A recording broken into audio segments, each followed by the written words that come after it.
दमोह में विधानसभा उपचुनाव की मतगणना लगातार जारी है। 2 राउंड की काउंटिंग के बाद कांग्रेस के अजय टंडन आगे निकलते हुए नजर आ रहे हैं। शुरुआत से उन्होंने बढ़त बनाई हुई है। कांग्रेस के अजय टंडन लगातार राहुल लोधी से आगे चल रहे हैं। बता दें कि 1484 वोटों से पीछे चल रहे हैं बीजेपी के राहुल लोधी। पॉलिटेक्निक कॉलेज में चल रही है वोटों की गिनती। ईवीएम से काउंटिंग जारी है। बाद में पोस्टल बैलेट खोले जाएंगे और उसके बाद क्या स्थितियां रहती हैं ये भी देखना होगा। तो बड़ा अपडेट आपको हम दे दें, अभी भी अजय टंडन बढ़त बनाए हुए हैं। 2 राउंड की काउंटिंग हो चुकी है, इसमें भी अजय टंडन आगे निकलते हुए नजर आ रहे हैं। 1484 वोटों से पीछे चल रहे हैं बीजेपी के राहुल लोधी। एक तरीके से राहुल लोधी और बीजेपी के लिए ये निराश कर देने वाली शुरुआत है, कांग्रेस के लिए उत्साहित कर देने वाली शुरुआत। हालांकि अभी इनिशियल स्टेज है, शुरुआती रुझान है, कुछ भी कहना जल्दबाजी होगी। कुछ देर का वक्त और हो सकता है कि कुछ घंटों बाद ही स्थिति स्पष्ट हो जाए। देखना होगा कि किसको शिकस्त झेलनी पड़ती है और कौन विजयी होता है। हालांकि अभी जो रुझान है वो कांग्रेस उम्मीदवार अजय टंडन के पक्ष में जाते हुए नजर आ रहे हैं। अजय टंडन अभी भी आगे निकलते हुए। दमोह से कांग्रेस आगे चल रही है, तो वहीं राहुल लोधी बीजेपी उम्मीदवार पीछे चल रहे हैं। 1484 वोटों से पीछे चल रहे हैं और नेक टू नेक मुकाबला हालांकि यहां पर देखने को मिल रहा है। लेकिन क्या ये डिफरेंस पूरा कर पाते हैं राहुल लोधी, आगे निकल पाते हैं राहुल लोधी, ये बड़ा सवाल है। या फिर अजय टंडन ऐसे ही बढ़त बनाए रहते हैं और जीत हासिल करते हैं, या फिर कोई बदलाव आंकड़ों में देखने को मिलता है, रुझानों में देखने को मिलता है पोस्टल बैलेट के खुलने के बाद। ये भी एक बड़ा सवाल है। तमाम संभावनाएं अभी बनी हुई हैं।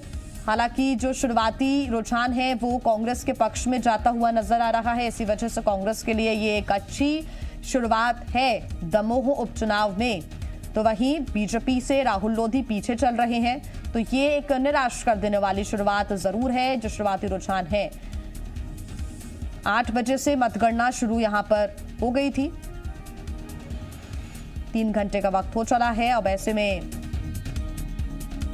3 घंटे में अजय टंडन इस मतगणना में काउंटिंग में आगे बढ़ते हुए नजर आ रहे हैं और उन्होंने बढ़त बनाई हुई है। लगातार शुरुआत से ही वो बढ़त बनाए हुए हैं। हालांकि आने वाले कुछ समय में देखना होगा कि कोई बदलाव देखने को मिलता है, कुछ अप एंड डाउन देखने को मिलते हैं, या फिर अजय टंडन बढ़त बनाए रहते हैं, या फिर राहुल लोधी आगे निकल जाते हैं। ये बड़ा सवाल है। एक बड़ा नुकसान यहां पर राहुल लोधी को हो सकता है अगर ऐसे ही अजय टंडन बढ़त बनाए रहते हैं तो।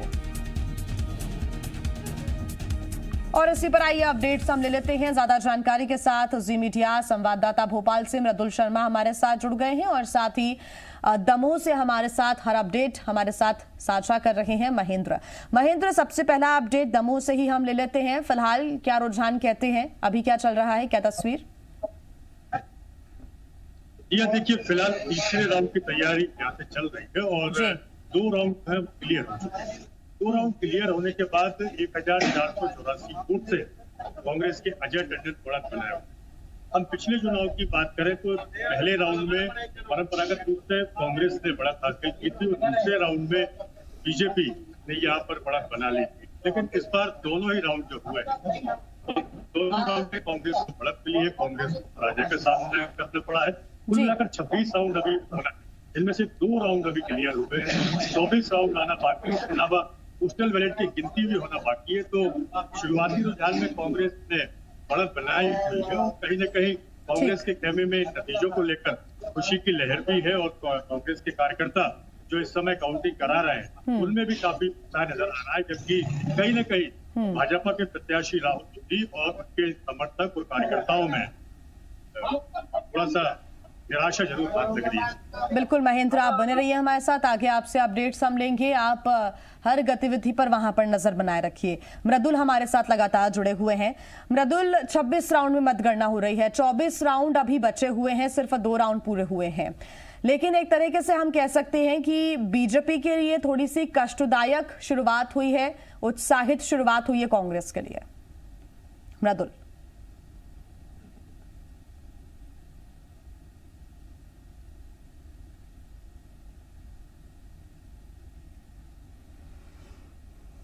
चलिए एक बार फिर हम जुड़ने की कोशिश करेंगे मृदुल से। सहयोगी महेंद्र हमारे साथ लगातार जुड़े हुए हैं। महेंद्र, बिल्कुल हम ये कह सकते हैं कि अगर ऐसे ही बढ़त अजय टंडन बनाए रहते हैं आने वाले राउंड्स में भी, तो एक बड़ा नुकसान यहां पर बीजेपी को और उससे बड़ा नुकसान राहुल लोधी को व्यक्तिगत तौर पर भी झेलना पड़ सकता है। हालांकि 24 राउंड की अभी काउंटिंग बची हुई है, उसमें क्या कोई फेरबदल या फिर कोई अप एंड डाउन देखने को मिलता है वो देखना होगा, लेकिन फिलहाल हम ये कह सकते हैं कि थोड़ा तो कष्ट हो रहा होगा अभी। जी देखिए, निश्चित तौर पर शुरुआती रुझान जो सामने आए हैं, चुनावी नतीजे जो सामने आए हैं, उसने कांग्रेस के लिए ताकत जरूर दी है। खासतौर पर मैं आपको बताना चाहूंगा, चूंकि इस विधानसभा क्षेत्र के बारे में विस्तृत जानकारी हमको है और जिस इलाके की वोटें अभी खुली है, जहाँ की काउंटिंग अभी हुई है, परंपरागत रूप से वो कुर्मी बाहुल्य इलाका है और ये जो वोट है वो कहीं ना कहीं भाजपा के पक्ष में पिछले चुनावों में जाता रहा है। लेकिन इस बार वो मतदाता भी भाजपा का उनसे थोड़ा सा निराश हुआ है या उनसे दूर हुआ है। और कुल मिलाकर हम कहें तो ये कुर्मी बेल्ट जो बताया जा रहा है, वो कुर्मी बेल्ट के मतदाताओं ने भाजपा पर विश्वास कर कांग्रेस के ऊपर विश्वास किया है। तो शुरुआती नतीजों में कांग्रेस के लिए ये अच्छी बात है कि उन्होंने कुर्मी वोट बैंक के ऊपर सेंध मारी है। मैं एक चीज और आपको यहाँ पर स्पष्ट कर दूं कि पथरिया के पूर्व विधायक है भाजपा के लखन पटेल, उनकी अपनी गांव है मड़ला गांव, वहां पर भी उस पोलिंग के ऊपर भी कांग्रेस ने कब्जा किया और लगभग 200 वोट से वहां पर जीत हासिल की है। तो शुरुआती दौर में जो भाजपा के परंपरागत पोलिंग सेंटर माने जाते थे या जहाँ की मतदाता सबसे ज्यादा भाजपा को पसंद करते थे, उन पोलिंग सेंटर्स के ऊपर भी इस समय कांग्रेस को बढ़त मिल गई है। तो आने वाले जो और 24 राउंड है, उन 24 राउंड में कहीं न कहीं ये जो बदलाव की बयार बिल्कुल, और ये बीजेपी को परेशान कर सकता है। महेंद्र, आप बने रहिए हमारे साथ। मृदुल एक बार फिर हमारे साथ जुड़ गए हैं। मृदुल, 26 राउंड की जो वोटिंग है वो चल रही है, 2 राउंड हो चुके हैं, 24 राउंड अभी बचे हुए हैं, इसलिए कुछ भी कहना बहुत जल्दीबाजी होगा। लेकिन ये जो शुरुआत है बीजेपी के लिए कह सकते हैं थोड़ी सी कष्टदायक है, कांग्रेस के लिए उत्साह भर देने वाली है। वो इसलिए भी क्योंकि अभी उन पोलिंग सेंटर्स की भी बातें हो रही हैं जहां पर कांग्रेस का इतना कब्जा नहीं था, इतनी सक्रियता नहीं थी, बीजेपी की सीट थी वहां से, लेकिन उसके बावजूद भी वहां पर बढ़त मिलती हुई अभी कांग्रेस को नजर आ रही है। थोड़ा तो कष्ट हो रहा होगा, थोड़ा दर्द हो रहा होगा बीजेपी को।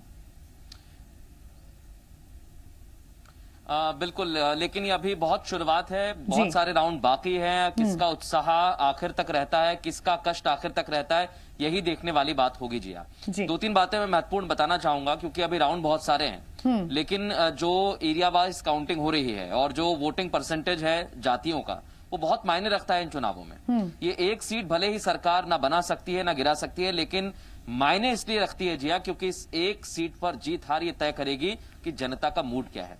कांग्रेस पहले से ही एक तरीके की पूरी तस्वीर बनाने की कोशिश कर रही है कि अगर यहां से जीत मिलती है तो वो फिर से उसी फॉर्मूले पर आ जाएगी जो टिकाऊ और बिकाऊ का लंबे समय से हम सुन रहे हैं। और अगर भारतीय जनता पार्टी को जीत मिलती है यहां से, तो जिया भारतीय जनता पार्टी ये सुनिश्चित कर लेगी कि भले ही कांग्रेस से आयातित उम्मीदवार हैं, लेकिन भारतीय जनता पार्टी ने उन्हें अपना लिया है, उनके वोटर्स ने अपना लिया है, उनके कार्यकर्ताओं ने अपना लिया है। ये मैसेज देने की कोशिश की जाएगी।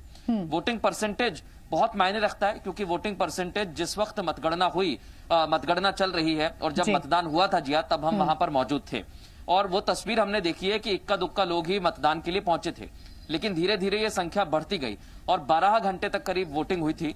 तो वोटिंग परसेंटेज भी बहुत मायने रखता है। और उन इलाकों की बात करें जहां पर वोटर्स जो हैं, चाहे जैन समाज हो, ब्राह्मण हो, ये बहुत बड़ी संख्या में यहां पर हैं और लोधी समाज का भी यहां पर बड़ा होल्ड नजर आता है। तो इन लोगों का झुकाव किस तरफ होगा, इन लोगों का क्या भारतीय जनता पार्टी पर विश्वास बना रहेगा। हालांकि राहुल लोधी यहां पर एक चेहरे के तौर पर ही चुनाव लड़ रहे हैं और ज्यादा वो चुनाव में नजर भी नहीं आए। एक नाराजगी भी हमने जरूर देखी थी, बीजेपी के तमाम बड़े नेता जरूर चुनाव प्रचार में जुटे हुए नजर आए, लेकिन राहुल लोधी उस तरीके से सक्रिय हमें नजर नहीं दिखाई दिए। और एक तस्वीर और, कांग्रेस के अजय टंडन की बात करें तो वो यहां से पहले भी लगातार लोगों की आवाज बुलंद करते रहे हैं और एक बार फिर उन पर भरोसा जताया है। तो तस्वीर जो है बहुत उलट नजर आ सकती है। अभी की जो शुरुआती रुझान है, अगर ऐसा ही चलता रहा जिया, तो ये तस्वीर कांग्रेस के लिए बड़ी सुखद तस्वीर होगी क्योंकि उपचुनाव हारे 28 जो उपचुनाव हुए थे सीटों पर, वो कांग्रेस हार जाती है उसमें कांग्रेस को जितनी उम्मीद थी उतनी सफलता नहीं मिलती, लेकिन दमोह उपचुनाव में अगर सफलता मिली तो कांग्रेस के लिए संजीवनी का काम करेगी और कांग्रेस वापस उसी फॉर्मूले पर आ जाएगी। टिकाऊ और बिकाऊ की राजनीति मध्य प्रदेश में एक बार फिर सक्रिय हो जाएगी। बिल्कुल मृदुल, बहुत धन्यवाद आपका तमाम जानकारी के लिए। आगे आपसे जुड़ेंगे, तमाम जानकारी लेंगे। साथ ही महेंद्र भी हमें हर अपडेट दे रहे हैं मतगणना से जुड़े हुए। महेंद्र, फिलहाल आपका धन्यवाद तमाम जानकारी के लिए।